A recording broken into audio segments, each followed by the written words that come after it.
Salutations, chers amis. Je présente à votre attention les dysfonctionnements et pannes les plus courants qui surviennent sur la Chevrolet Epica.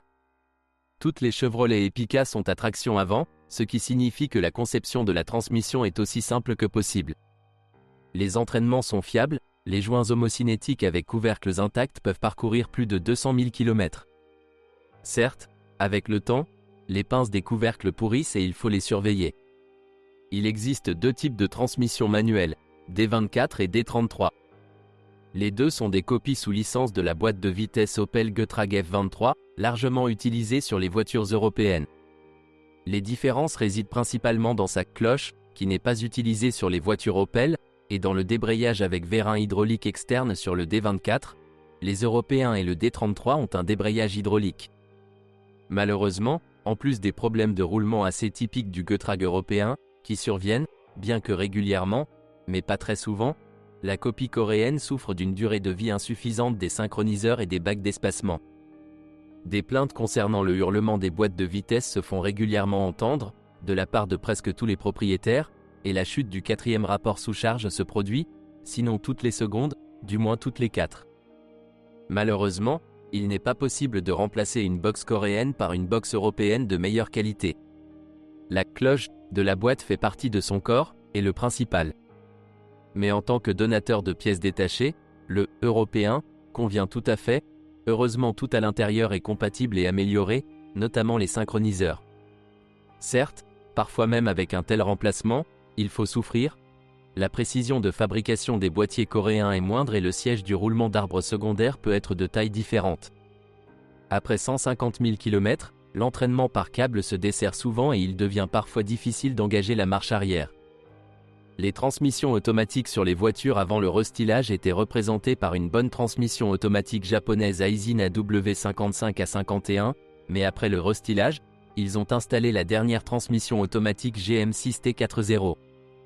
Et si Aisin s'est bien montré sur Opel, Saab, Volvo, Ford et bien d'autres, alors la automatique 6T40 s'est avérée n'être qu'un cheval de Troie. La ressource du boîtier Aisin est ici limitée par la ressource du corps de vanne et du système de refroidissement. Il ne prévoyait pas de radiateur de transmission automatique séparé, seulement un échangeur de chaleur dans le radiateur principal. Avec un système de refroidissement fonctionnant normalement, ce n'est pas un problème, mais Epica a des problèmes avec cela. Des surchauffes dues à des fuites de liquide et des pannes de pompe se produisent assez régulièrement. Eh bien, la fiabilité des unités hydrauliques Aisin de la série non Toyota est connue depuis longtemps de toutes les parties intéressées. Avec une vidange d'huile rare, c'est-à-dire moins d'une fois tous les 30 à 40 000 km, la plaque du corps de soupape s'use intensément, et même le remplacement des solénoïdes eux-mêmes n'aide pas. D'ailleurs, il n'y a pas de solénoïde d'origine à vendre, seul l'ensemble est fourni en pièces de rechange. Il est possible d'acheter un kit Sonax pour modifier le corps de vanne, mais, comme le montre la pratique, tout le monde ne pourra pas bien le livrer. Après tout, vous devrez percer les canaux usés pour installer des inserts de réparation. Et le travail lui-même nécessite de la minutie et du respect de la propreté et de l'ordre, disponible dans 0,001% des services automobiles. Quant au taux de contamination par les hydrocarbures, il est élevé. Les garnitures de verrouillage du convertisseur de couple sont ici simples. Elles n'aiment vraiment pas les accélérations intenses et s'usent rapidement. En conséquence, si l'huile était changée au mieux une fois tous les 60 000, et au pire, jamais, après 100 à 100 000 et demi km, une boîte de vitesse totalement fiable ne se transforme en une personne handicapée, se contractant lors du changement de vitesse et non agréable par sa dynamique. S'ils l'ont changé plus d'une fois tous les 60, et ont également pris soin du refroidissement normal, ont installé un filtre externe et ne l'ont pas terminé avec la course, alors même après 300 000, la boîte sera vivante, peut-être, sauf qu'il faudra remplacement des revêtements des turbines à gaz. Il y a beaucoup de choses différentes à dire sur la transmission automatique à 6 vitesses de la série 6T40. Il peut être loué pour son innovation, sa faible pression de fonctionnement, sa conception cinématique intéressante, ses faibles pertes et sa dynamique élevée. La paire principale est compacte et légère, sous la forme d'un mécanisme planétaire. Une fois reconstruite, la boîte est très pratique, à l'exception de l'installation compliquée des pistons. Mais d'une manière ou d'une autre, les choses n'ont pas fonctionné en termes de fiabilité. Le nombre de problèmes est tout simplement stupéfiant. Certains d'entre eux sont dus à une surcharge de la structure.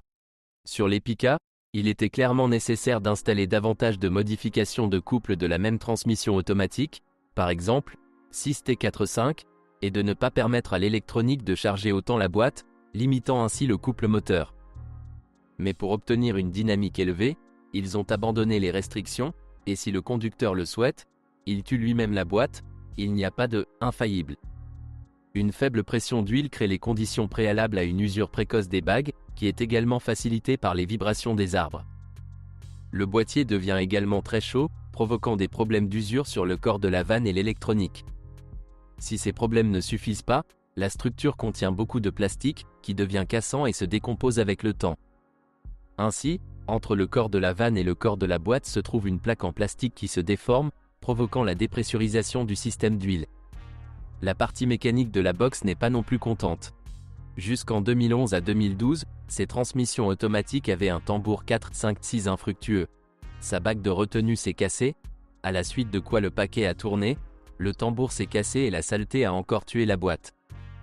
Après 2012, une nouvelle conception renforcée a été utilisée. La référence 21350 BBM ne présente plus ce problème. Mais dans tous les cas, la conception contient également un ressort ondulé, qui est fortement chargé et, avec une utilisation active de la puissance du moteur, se brise également après un kilométrage relativement court, souvent inférieur à 100 000. Ce problème n'a jamais été corrigé. Aucune version de la transmission automatique en est équipée, mais il brise le même tambour qui souffre depuis longtemps et contamine également la boîte. À propos, la nouvelle paire principale est très sensible à la pénétration de fragments de ressort et à la propreté de l'huile en général. Dans les cas les plus avancés, le train planétaire arrière de sortie s'use, ce qui est indiqué par un bourdonnement, trolleybus. Un engrenage planétaire coûte environ 50 000. Certes, à un stade précoce de la maladie, il peut encore être restauré, non pas en bouchant les essieux, comme le font de nombreux services de réparation de boîtes de vitesse, mais avec le remplacement obligatoire des rondelles et un démontage complet. La pièce a été remplacée par une pièce renforcée après 2012, le train planétaire numéro 213 584 de 6T45 fonctionne beaucoup mieux, au moins jusqu'à un kilométrage de 200 à 250 000, résistant à n'importe quelle charge. Aux problèmes purement mécaniques s'ajoutent également des difficultés hydrauliques. Les fuites de pression dans l'entretoise de plaques hydrauliques, l'étrier et les pistons sont inévitables en cas de surchauffe et de kilométrage élevé. La durée de vie des solénoïdes à pression linéaire est courte, mais ils sont eux-mêmes peu coûteux, beaucoup moins chers que sur Aisin. Le jeu de solénoïdes noirs, que l'on retrouve sur Epica dans 99% des cas, n'est pas fiable et doit être remplacé intégralement par le jeu jaune-vert 21342K, plus adaptatif, peut compenser certains problèmes mécaniques pour certains. Tend et sert généralement plus longtemps et mieux. Et de toute façon, comme Aisin, il y a une usure sur la plaque du corps de vanne, qui est également traitée, également avec les kits Sonax, et là aussi il y a des problèmes de qualité de leur installation. Pour résumer la 6 vitesses de Jimmy, vous devez emporter avec elle une Epica soit de la dernière année modèle, soit après une révision majeure avec le remplacement du tambour, de la planète arrière et du ressort, plus de préférence avec un externe filtre et refroidissement normal. Inutile de dire qu'il n'existe presque pas de telle option, et que tout le monde roule vers la victoire, sans changer l'huile et certainement sans dépenser d'argent en réparation. La particularité de la Chevrolet Epica est qu'elle est l'une des rares voitures à disposer d'un rare moteur 6 cylindres en ligne coréen, sous le capot. Oui, il y avait aussi des moteurs 4 cylindres 1,8, comme sur la Cruze, et même un moteur diesel de 2 litres, mais notre voiture ne se trouve qu'avec des moteurs 6 cylindres en ligne de 2,0 et 2,5 litres. L'opinion commune selon laquelle il s'agit d'une vieille Opel CIH ne résiste pas aux critiques dans la pratique. Les dimensions, la disposition des composants, la conception de la culasse sont différents et le bloc est en aluminium et non en fonte. Le X20D1 de 2 litres a des doublures en fonte, tandis que le X25D1 de 2,5 litres est en aluminium. Les nouveaux moteurs ont été développés sur ordre de Daewoo, et pas n'importe où, mais chez Porsche, et sont donc très progressistes à leur manière.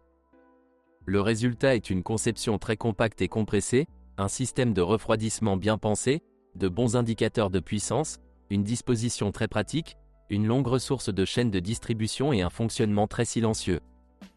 Mais la performance coréenne m'a laissé tomber. Des problèmes mineurs tels que la corrosion et les fuites des tuyaux du système de refroidissement, un vase d'expansion qui éclate régulièrement, une pompe dont les pales tombent et un couvercle qui se brise, affligent régulièrement les propriétaires de voitures. Certains propriétaires achètent même des réservoirs pour une utilisation future. Si les compensateurs hydrauliques cognent et que ceux d'origine ne sont pas trouvés, des analogues de Mercedes, numéro 420 0063 10, conviennent. La durée de vie des catalyseurs est d'environ 200 000, le risque que des copeaux de céramique tombent dans les cylindres en nid d'abeille augmente très sérieusement. Un carter moteur délicat est aussi un problème, en général pas si terrible, il se brise lorsque le bouchon de vidange est trop serré, ce qui peut être traité principalement par soudage. Il n'est pas si facile de le casser en heurtant des rochers, le faux châssis vous sauve, mais cela arrive aussi. Il est bien pire qu'il existe au moins deux problèmes plus graves, l'appétit d'huile avec éraflure des cylindres et éraflure du vilebrequin. L'appétit huileux commence en raison du vieillissement précoce des joints de soupape et d'un système de ventilation du carter peu efficace. Plus rarement, les segments de piston coquéfiés y contribuent.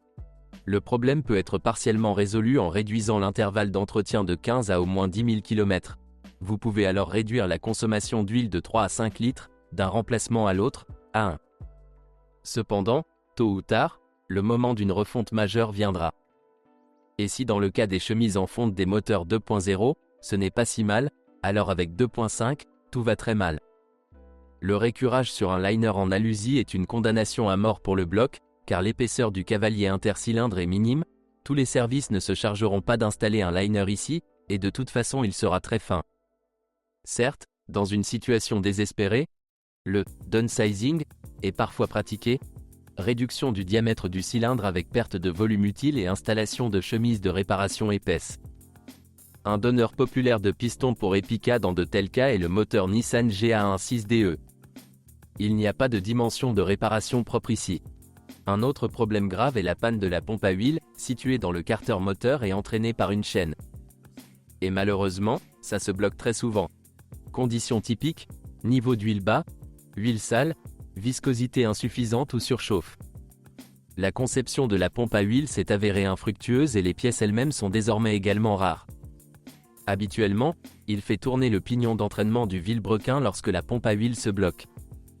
De nombreux propriétaires de voitures et services recommandent de serrer régulièrement l'écrou de fixation ou même d'installer une clé en perçant une rainure dans le vilebrequin. Soit dit en passant, cela aide, surtout si la pompe à huile n'est pas complètement bloquée, mais ce n'est pas une solution idéale. Oui, la pompe à huile grippante tournera tout en maintenant le couple de serrage, mais elle fournira un tas de copeaux dans le système d'huile. La meilleure option est de surveiller la facilité de démarrage du moteur avec le démarreur. Si le moteur est visiblement difficile à démarrer, vous devez immédiatement vérifier si la pompe à huile tourne librement. Et prenez des mesures préventives, car en cas de manque d'huile, comme vous le savez, l'usure du vilebrequin et des cylindres est une question de temps. En général, il existe de nombreux problèmes, et tous ne peuvent pas être traités avec caresse et lubrification. Il arrive que, entre des mains bienveillantes, les moteurs 2.0 fassent preuve de miracles de ressources. Il existe des exemples avec un kilométrage confirmé de 250, voire 400 000. Mais c'est rare. Comme cela arrive souvent avec les unités problématiques, le propriétaire marche constamment sur le bord et trébuche souvent. Les réparations sont relativement peu coûteuses, ce n'est pas une prime européenne, mais si on la compare avec le prix de la voiture elle-même, c'est déjà un peu cher. Lors de l'achat, il est recommandé d'endoscopier le deuxième cylindre. Des éraflures y apparaissent le plus souvent, non seulement sur les moteurs de 2,5 litres, mais également sur les moteurs de 2 litres. Dans le même temps, vous devez mesurer la compression et évaluer visuellement l'état des pistons. Les dépôts de carbone indiqueront un appétit pour le pétrole avec les perspectives décrites ci-dessus. C'est là que s'épuisent les informations sur les problèmes de la Chevrolet Epica. Si vous en savez plus ou n'êtes pas d'accord avec ce que vous avez entendu, je vous attends dans les commentaires.